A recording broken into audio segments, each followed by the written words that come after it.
Now we are in Genesis chapter 44.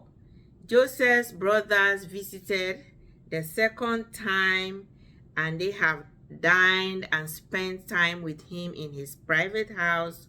And now they are about to go. He gave instructions to his servants in his house to fill their sacks with as much grain as each one of them could carry. And then they have to put their silver back into their sacks.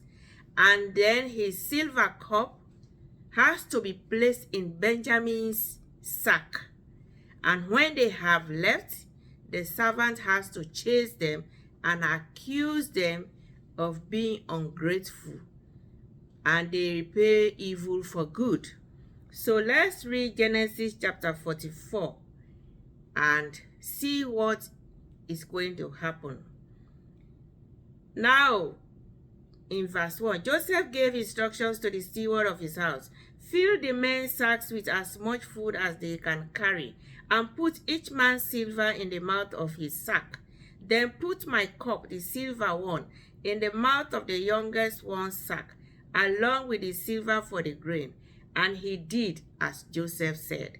In verse 3, as morning dawned, the men were sent on their way with their donkeys.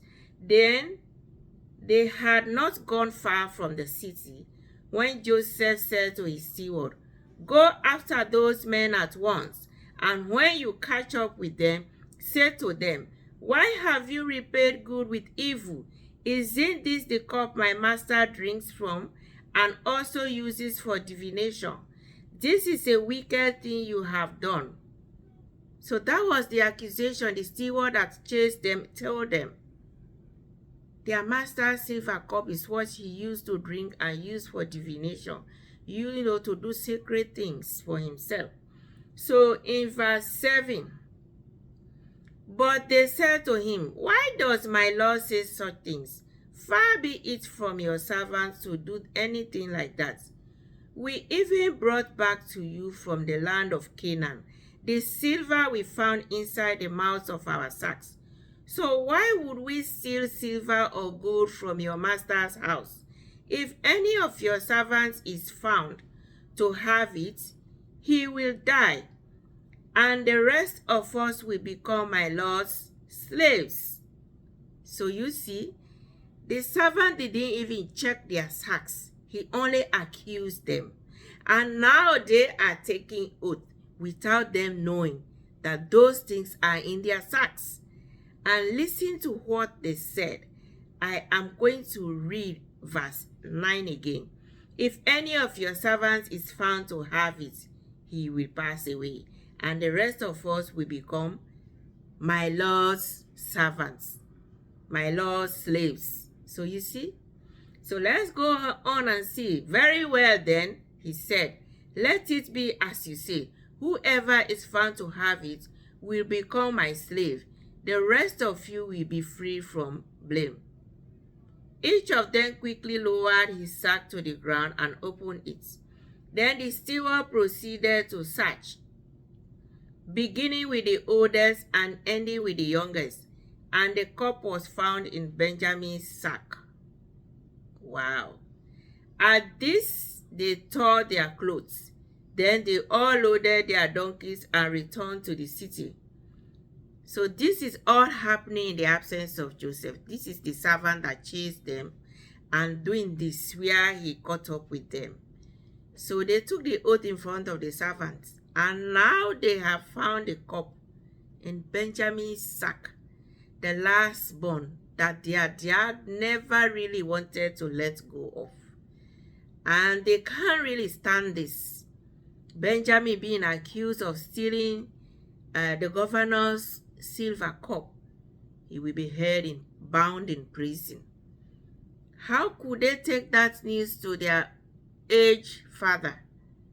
They all rent their clothes and they loaded their sacks back on their donkeys and back to the city to go meet Joseph. Let's see what is going to happen in verse 14. Joseph was still in the house when Judah and his brothers came in.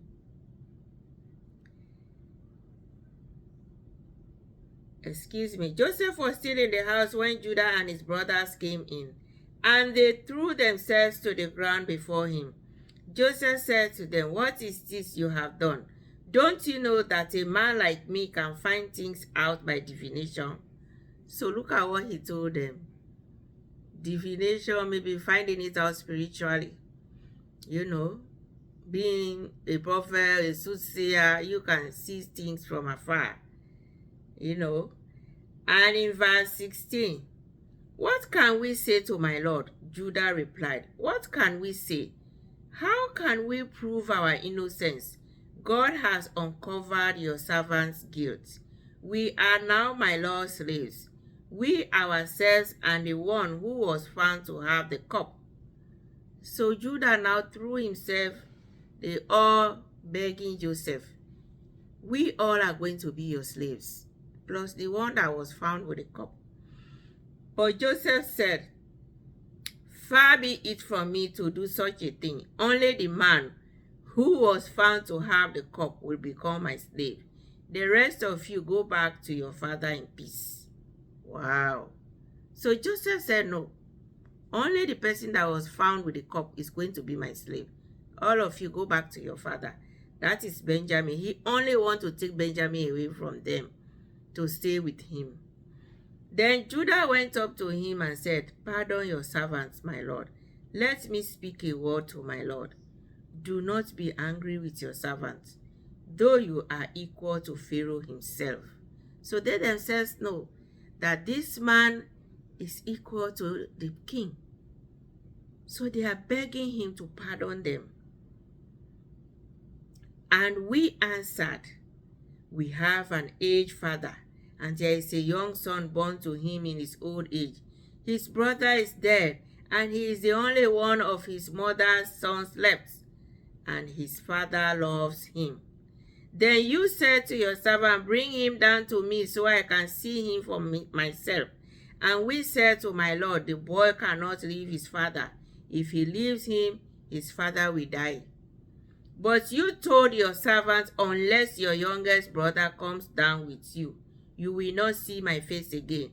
When we went back to your servant, my father, we told him what my lord said. Then our father said, 'Go back and buy a little more food.' But we said, 'We cannot go down, only if our youngest brother is not with us.'" So they went on to explain their ordeal, what they talked to him about, how he asked to see Benjamin, and when they went, how much it took them to convince their dad to bring Benjamin down. And now he's asking that Benjamin is going to stay because of a crime he has committed. So they are only explaining, if we take this message back to our dad, he will just fall down and pass away. So in verse 27, "Your servant my father said to us, 'You know that my wife bore me 2 sons.'" They are still explaining, going over that. So let's come down to verse 30. "So now, if the boy is not with us when I go back to your servant, my father, and if my father, whose life is closely bound up with the boy's life, sees that the boy is in there, he will pass away. Your servants will bring the gray head of our father down to the grave in sorrow." So they explain everything to him. This is how much this man has been close to this boy, because he lost his brother.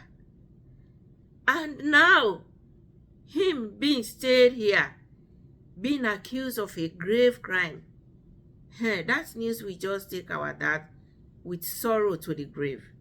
Please, we are pleading on his behalf. In verse 33, "Now then, please let your servants remain here as my Lord's slave in place of the boy, and let the boy return with his brothers. How can I go back to my father if the boy is not with me? No, do not let me see the misery that will come on my father."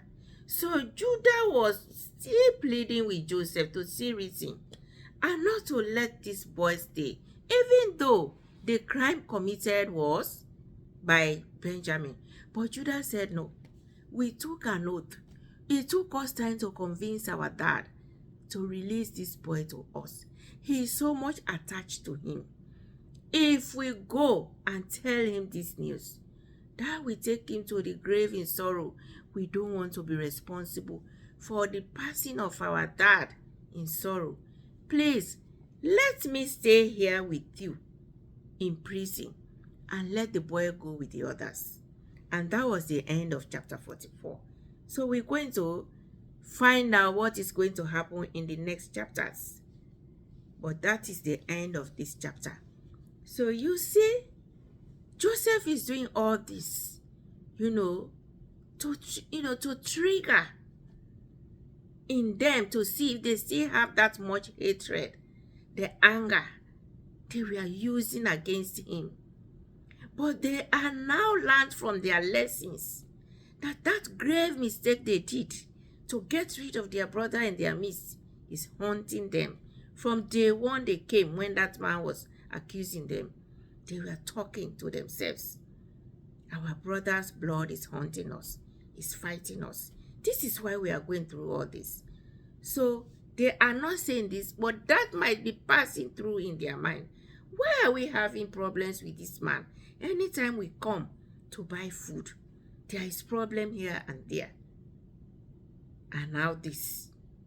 So we're going to still see how things are going to unfold in the next videos and in the next chapters. Thank you.